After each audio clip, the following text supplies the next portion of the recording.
જેવી રીતે કુંભાર ઘડો બનાવે છે તો ઘડો બનતાની સાથે શું એમાં પાણી ભરાય? બોલે ના, એને તપાવવું પડે.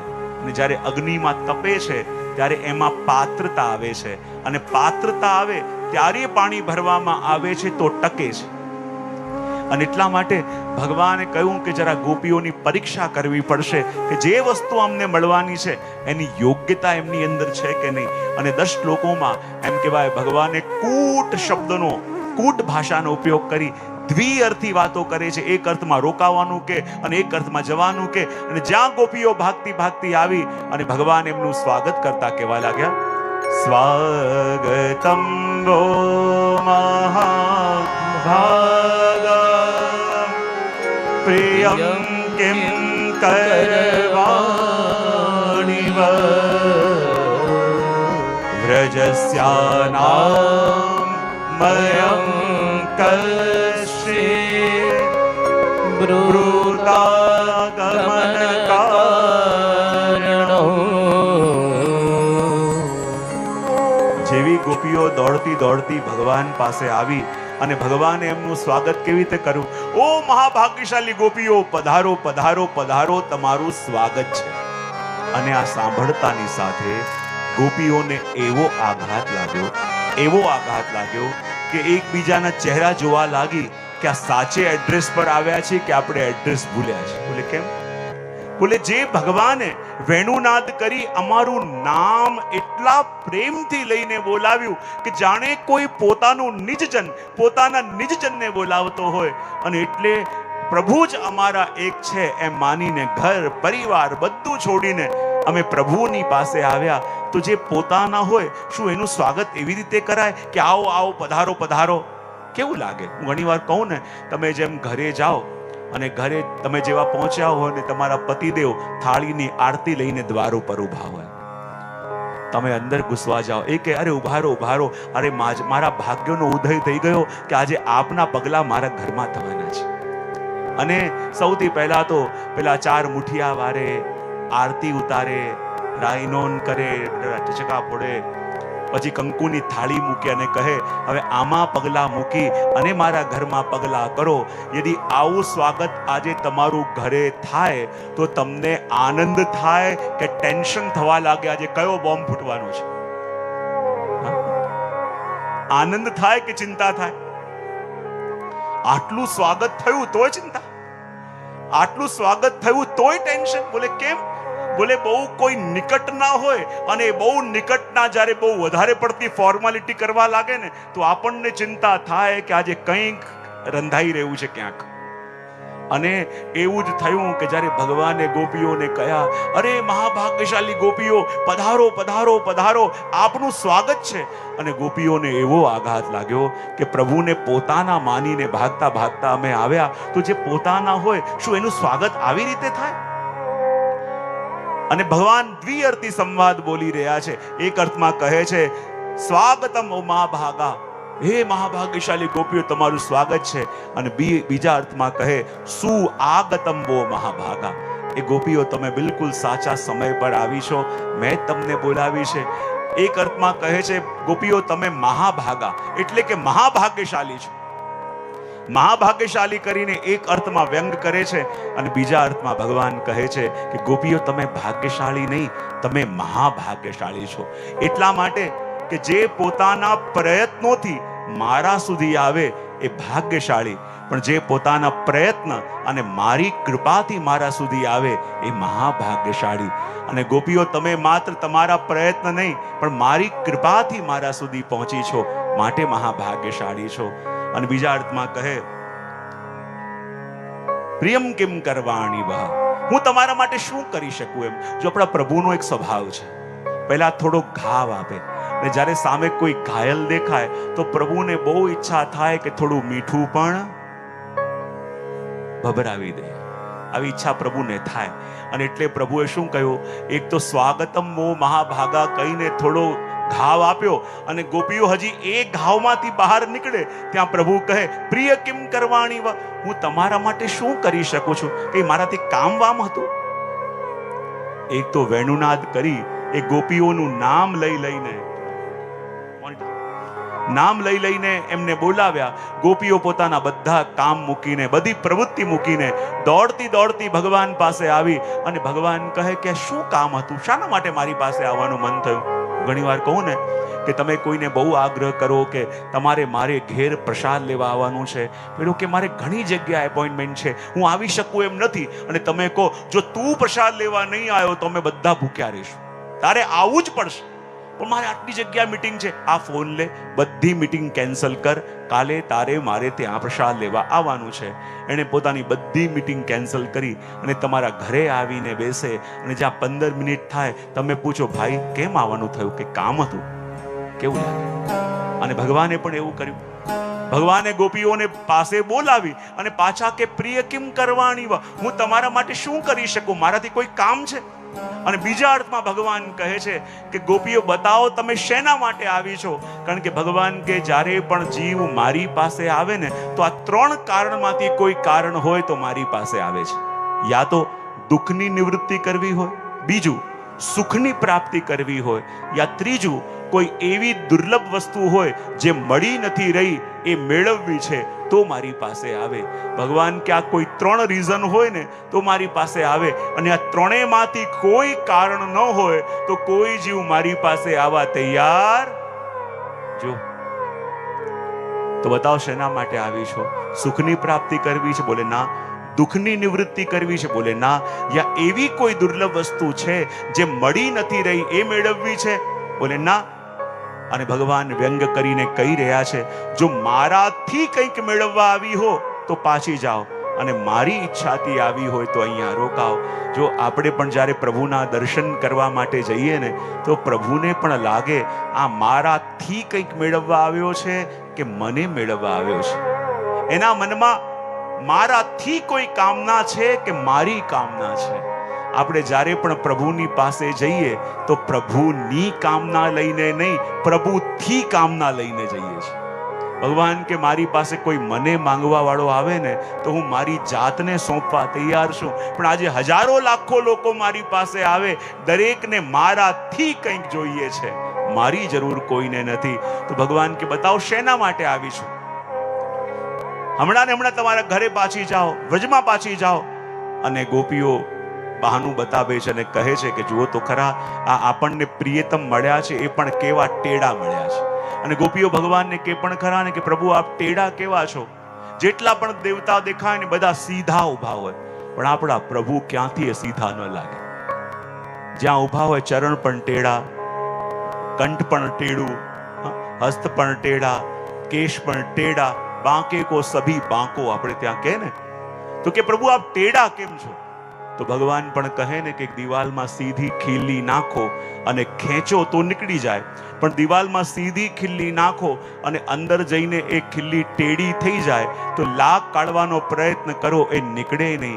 એમ મારો સ્વભાવ પણ એવો છે, જ્યારે હું મારા ભક્તોને મળું તો સીધો સાદો થઈને મળું, અને મને સીધો માનીને જ્યારે એ પોતાના હૃદયમાં મને પધરાવે તો અંદર જઈને એવો ટેડો થઈ જાઉં, એવો ટેડો થઈ જાઉં કે લાગ કાઢવાનો પ્રયત્ન કરે એના હૃદયમાંથી ક્યારે નીકળું નહીં, માટે હું ટેડો છું. તો ગોપીઓ કહે આપણા પ્રિયતમ ટેડા છે તો એને સીધી વાતો સમજમાં આવશે નહીં, તો એમની આગળ ટેડી વાતો જ કરો. તો ગોપીઓ કહે પ્રભુ અમે કઈ આપના દર્શન વર્શન કરવા નથી આવ્યા, આવી સુંદર ચાંદની રાત્રિ છે, અમે સખીઓ વિચાર કર્યો કે આ વૃંદાવનનો આનંદ લેવા જઈએ, અને વૃંદાવનમાં ફરવા નીકળ્યા અને રસ્તામાં આપ મળી ગયા. એવું ન માનશો કે આપના કોઈ દર્શન કરવા આવ્યા છીએ અમે, કે આપને મળવા આવ્યા છે. ભગવાન કહે અરે ફરવા નીકળી છો તો પણ જાણો છો આ સમય કયો છે? બોલે કયો? તો કહે રજન્યેશા ઘોર રૂપા ઘોર સત્વ નિષેવિતા પ્રતિયાત વ્રજમ દેહ સ્થેયં સ્ત્રી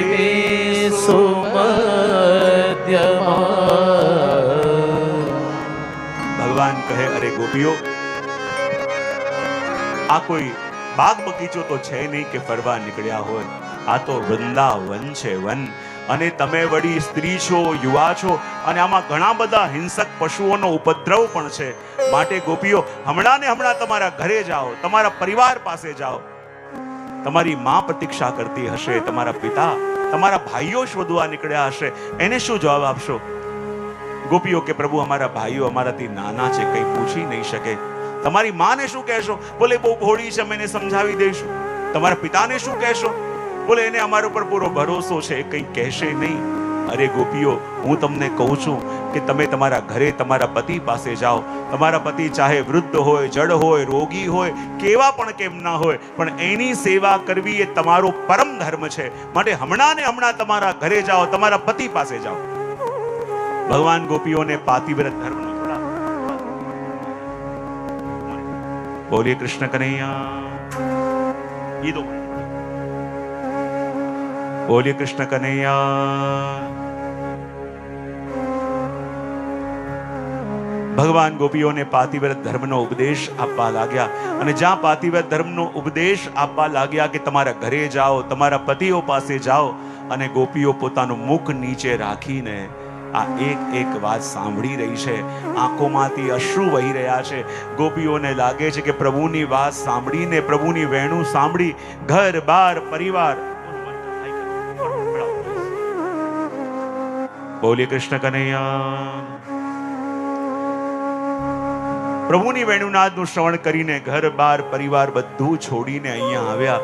હવે પ્રભુ જ નહીં અપનાવે તો અમે ક્યાં જઈશું? હે ધરતી માતા, આપ માર્ગ આપી દો કે આપની અંદર સમાઈ જઈએ. પણ ભગવાન વારે વારે આ પાતિવ ધર્મનો ઉપદેશ આપે છે. ત્યારે ગોપીઓએ કહ્યું, પ્રભુ એક વાત અમે કહીએ. બોલે શું?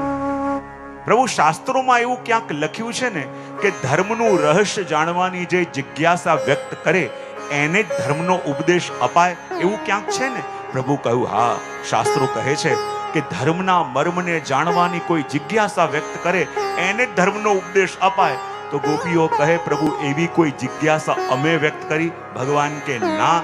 તો ગોપીઓ કે આ લેક્ચર પછી કેમ આપો છો? અને પ્રભુ, જે ધર્મનો ઉપદેશ આપ આપી રહ્યા છો, જ્યારે આપ વેણુ વગાડો છો તો એ વેણુનાદનું શ્રવણ કરીને કોનો ધર્મ એની પાસે રહે છે?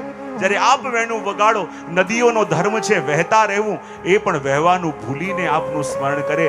જ્યાં આપ વેણુનાદ કરો, જડ ચેતન બની જાય, ચેતન જડ બની જાય, તો પછી અમારો ધર્મ અમારા હાથમાં કેમ કરીને રહે? પણ ભગવાન કે ના, તમારા ઘરે જાઓ, તમારા પતિ પાસે જાઓ. ત્યારે ગોપી કહે કે પ્રભુ, એક પ્રશ્ન આપને પૂછીએ, એનો ઉત્તર આપ અમને આપો, પછી જ્યાં જવાનું કહેશો, જેની પાસે જવાનું કહેશો, અમે ચાલ્યા જઈશું. ભગવાન કે પૂછો. ત્યારે ગોપી કહે, પ્રભુ બહુ વર્ષો પહેલાની એક વાત છે. એક ગામમાં એક પતિવ્રતા સ્ત્રી રહેતી, અને એનો એવો નિયમ કે પતિની સેવા કર્યા વિના એ પ્રસાદ પણ ન લે. અહીંયા સુધી કે એને 5-6 દિવસ માટે બહારગામ જવું પડે તો ભૂખી તરસી રહેતી, પણ કંઈ ખાતી નહીં. હવે એના પતિને કોઈ કારણસર 8-10 મહિના માટે બહારગામ જવાનું થયું. જોડે લઈ જઈ શકાય એવી વ્યવસ્થા નથી. અને આનો તો નિયમ હતો કે પતિની સેવા કર્યા વિના અન્ન જલ ગ્રહણ ન કરે. તો આ 10 મહિના 11 મહિના કેવી રીતે જીવિત રહેશે? જીવી નહીં રહી શકે. તો એના પતિ એક યુક્તિ કરી. જતી વખતે પોતાના જેવું ને જેવું એક માટીનું પુતલું બનાવ્યું, અને માટીનો પુતલો એની પત્નીને આપીને કહ્યું, જો આ હું છું એમ માની રોજ એની સેવા કરજે અને પછી પ્રસાદ લઈ લેજે. અને પછી એ સ્ત્રીનો રોજનો નિયમ, સવારે ઉઠીને માટીના પતિની સેવા કરે અને પછી પ્રસાદ લે. ગોપીઓ કે પ્રભુ હવે ધ્યાનથી સાંભળજો. પ્રભુ સાવધાન થયા અને ગોપીઓ કહે, એક દિવસની વાત છે. એ સ્ત્રી પોતાના રોજના નિયમ પ્રમાણે માટીના પતિની સેવા કરવા જતી જ હતી, અને ત્યાં દ્વાર ઉપર એનો સાચો પતિ આવ્યો. હવે બતાવો પ્રભુ, એ સ્ત્રી પહેલા કોની પાસે જાય? યદી સાચા પતિ પાસે ન જાય તો એની અવજ્ઞા થાય, અને માટીના પતિ પાસે ન જાય તો એનું વ્રત તૂટી જાય. તો બતાવો પ્રભુ, પહેલા એ સ્ત્રી કોની પાસે જશે? ભગવાન કે માં વિચારવાનું શું છે? જ્યારે એનો સાચો પતિ આવી ગયો તો પેલા માટીના પુતલા પાસે શા માટે જાય? ગોપીઓ કહે, પ્રભુ અમે પણ આપને એ જ તો સમજાવી રહ્યા છીએ. જેની પાસે આપ મોકલવા માંગો છો એ તો માટીનો દેહ છે, એક દિવસ માટીમાં જ મળવાનો છે. અમારા સાચા સ્વામી તો પ્રભુ આપ છો, અને આપને છોડીને અમે ક્યાં જઈએ? ત્યારે ભગવાન પાસે પણ કોઈ ઉત્તર ન રહ્યો, અને ભગવાનને કહ્યું, બતાવો તમારી શું ઈચ્છા છે. અને ત્યારે ગોપીઓએ રાસની ઈચ્છા વ્યક્ત કરી અને ભગવાને ગોપીઓ સાથે લઘુરાસ કર્યો. અને લઘુરાસ કરતા કરતા ગોપીઓને મદ થયું કે જુઓ તો ખરા, અમે જગતની કેટલી શ્રેષ્ઠ સ્ત્રીઓ કે ભગવાન અમારે આધીન થયા છે, ભગવાન અમારે વશ થયા છે. અને જ્યાં ભગવાને આ વસ્તુ અનુભવ કરી કે ગોપીઓને મદ આવ્યો છે, ભગવાન કહે, અહંકાર તમે મારી યશોદા મૈયાનો પણ સહન નથી કર્યો તો તમારો ક્યાંથી કરીશ. અને જ્યાં મદ દેખાયો અને રાસ કરતા કરતા ભગવાન ગોપીઓના મધ્યમાંથી અંતર ધ્યાન થયા. અને જ્યાં ભગવાન અંતર ધ્યાન થયા અને ગોપીઓની એવી દશા થઈ ગઈ કે જાણે કોઈ ગરીબને અનાયાસ ક્યાંકથી ધન મળી ગયું હોય અને હજી તો ધનનો અનુભવ પણ કરી ન શક્યો હોય અને ધન કોઈ લૂંટીને લઈ જાય. અને જેવી દશા એની થાય એવી દશા ગોપીઓની થઈ. અમારા પ્રભુ ક્યાં ચાલ્યા ગયા? અમારા પ્રભુ અમને છોડીને ચાલ્યા ગયા. રડી રહી છે, તડપી રહી છે, વનમાં ભટકી રહી છે. રાત્રિના સમયમાં વૃક્ષોને, લતા પતાઓને પૂછે છે, અરે કોઈ તો બતાવો અમારા પ્રભુ ક્યાં ગયા, અરે કોઈ તો કહો અમારા પ્રભુ ક્યાં ગયા. પણ આજે પ્રભુનો પતો કોઈ બતાવવા તૈયાર નથી. સખી એની સખીને પૂછે, અરે સખી એવું શું કરીએ કે આપણા પ્રભુ આપણને મળે? સખી કે પ્રભુ તો આપણને મળેલા જ હતા. એ ન પૂછો કે શું કરીએ કે પ્રભુ મળે, એ પૂછો પોતાને કે એવું શું કર્યું જેને કારણે મળેલા પ્રભુને આપણે ખોઈ બેઠા. આપનો દોષ વિચાર સખીરી ઉનસો કછું ના કહીએ. પ્રભુ તો મળેલા હતા, એવું શું આપણે કરી રહ્યા છીએ જેથી મળેલા પ્રભુથી આપણે દૂર થઈ રહ્યા છીએ? ક્યાંય પ્રભુ દેખાતા નથી. અને વનમાં ફરતા ફરતા રાત્રિના સમયમાં પ્રભુનું ચિંતન કરતા કરતા ગોપીઓ પોતાને કૃષ્ણ માનવા લાગી. અને જેવી લીલા પ્રભુએ કરી એવી લીલા ગોપીઓ કરવા લાગી. કોઈ આવીને સાડી ઉપર કરીને કહે, જો મેં ગિરિરાજને ધારણ કરી દીધા, મારી પાસે આવી જાઓ. ગોપીઓ ભાગતી ભાગતી એ છત્ર નીચે ચાલી જાય. પછી યાદ આવે, પ્રભુ તો અમને છોડી ગયા છે. ફરી રુદન કરવા લાગે, શું કરીએ, પ્રભુ અમને મળે. અને ચાલતા ચાલતા જ્યાં આગળ જઈ રહ્યા છે ત્યાં એક જગ્યાએ એમને પ્રભુના ચરણારવિંદના ચિહ્ન દેખાયા. અને જ્યાં પ્રભુના ચરણારવિંદના ચિહ્ન દેખાયા, શંખ, ચક્ર, ગદા, પદ્મ ઇત્યાદિ ચિહ્નો છે, સમજતા વાર ન લાગી કે આ ચરણ પ્રભુના છે. અને જ્યારે પ્રભુના ચરણ ચિહ્ન દેખાયા, ગોપીઓને સાંત્વના થઈ. જો પ્રભુ ક્રોધમાં આવીને કદાચ અમને છોડીને ચાલ્યા તો ગયા, પણ પછી પ્રભુને મનમાં ચિંતા થઈ હશે કે આ મારી ગોપીઓ એકલી વનમાં ક્યાંક ભટકી ન જાય અને એમની સાથે પહોંચી શકે એટલા માટે પ્રભુએ પોતાના ચરણારવિંદના ચિહ્ન ત્યાં રાખ્યા છે. જો વ્યક્તિને જ્યારે એટલું અનુભવ થઈ જાય ને કે જેને અમે સ્નેહ કરીએ છીએ એને પણ અમારી ફિકર છે, એને પણ અમારી કદર છે, તો એટલા જ ભાવની અંદર વ્યક્તિ આખું જીવન વ્યતીત કરી શકે. અને જ્યાં ગોપીઓને એ સમજાયું કે જો ભગવાનને પણ અમારી ફિકર છે, અને એટલે તો પોતાના ચરણ ચિહ્ન મૂકી ગયા જેથી અમે એ રસ્તે રસ્તે પ્રભુ પાસે પહોંચી જઈએ. ત્યાં જ બીજી ગોપીએ કહ્યું, અરે સખી જો પાસે શું છે? અને જ્યાં પાસે જોયું તો જ્યાં પ્રભુના ચરણ ચિહ્ન હતા પાસે જ કોઈ ઓર સખીના ચરણ ચિહ્ન પણ હતા. અને સમજતા વાર ન લાગી કે ભગવાન આપણા મધ્યમાંથી એકલા નથી ગયા, સાથે કોઈ એક સખીને જોડે લઈને ગયા છે. અને હવે ગોપીઓને પીડા થવા લાગી, પ્રભુ આપ પધારતા તો ભલે પધારતા, પણ અમારામાંથી કોઈ એક સખીને જોડે લઈને ગયા. એ કોણ હશે? એ કેવી હશે? અરે પ્રભુ એને લઈને ગયા તો ગયા, પણ એના ચરણ ચિહ્ન કેમ મૂકીને ગયા? જ્યારે એ જોઈએ છે અમને હૃદયમાં દાહ થાય છે. એ કોણ હશે? કેવી હશે? વિચાર કરતા કરતા જ્યારે ગોપીઓ આગળ ગઈ અને ત્યાં જ કોઈના રડવાનો અવાજ આવ્યો, હા નાથ રમણ પ્રેષ્ઠ ક્વાસી ક્વાસી મહાભુજ. અને કોઈ કન્યાનો અવાજ, અને એમાં એટલી કરુણા હતી, હે નાથ ક્યાં છો? પ્રગટ થઈ જાઓ, સામે આવો. અને ગોપીઓને સમજતા વાર ન લાગી કે આ અવાજ જરૂર એ જ ગોપીનો છે જેને પ્રભુ પોતાની સાથે લઈ ગયા છે. અરે એ તો છે છલ કરવા વાળા, જે મીઠી મીઠી વાતો કરીને અમને મૂકીને ચાલ્યા ગયા, એમ એને પણ મૂકી ગયા હશે. જ્યારે એની પાસે ગયા અને પૂછ્યું, અરે સખી શું પ્રભુ તને પણ મૂકી ગયા? ત્યારે કહે, ના, પ્રભુએ કૃપા કરવામાં કાંઈ બાકી નથી રાખ્યું, પણ આપણે એ પાત્ર બની ન શક્યા.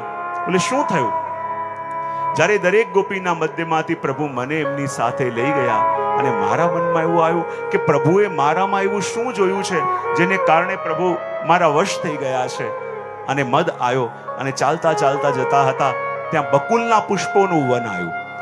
અને બકુલના પુષ્પોનું વન આવ્યું અને એ વખતે મેં પ્રભુને કહ્યું, જો પ્રભુ હું આપને એટલી પ્રિય છું તો મારી એવી ઈચ્છા છે કે આ પુષ્પોને આપ પોતાના હાથે તોડો, એનો ગજરો બનાવો અને આપના હાથે મારા કેશમાં લગાવો. પ્રભુ કે ઠીક છે, બેસી જાઓ. પોતાના હાથે પ્રભુએ ફૂલ તોડ્યા, એનો ગજરો બનાવ્યો. પણ જ્યાં સખીના કેશમાં લગાવવા જાય એક સમસ્યા થઈ ગઈ. સખી કે જો પાછળ આવીને આપ ગજરો લગાવશો તો મને આપના મુખારવિંદના દર્શન નહીં થાય. અને હવે તો પ્રભુ મારી એવી દશા થઈ ગઈ છે કે આપના મુખને જોયા વિના હું રહી ન શકું. તો એવો કોઈ ઉપાય કરો કે જ્યારે આપ ગજરો લગાવતા હો તો આપના મુખના દર્શન પણ મને થાય. ભગવાને યુક્તિ કરી, સખીને બેસાડી. પાછળ આવીને પ્રભુ ગજરો લગાવે છે અને આગળ દર્પણ એવી રીતે મૂક્યું કે જ્યારે પ્રભુ ગજરો લગાવતા હોય અને દર્પણમાં સખીને પ્રભુના મુખના દર્શન થતા રહે.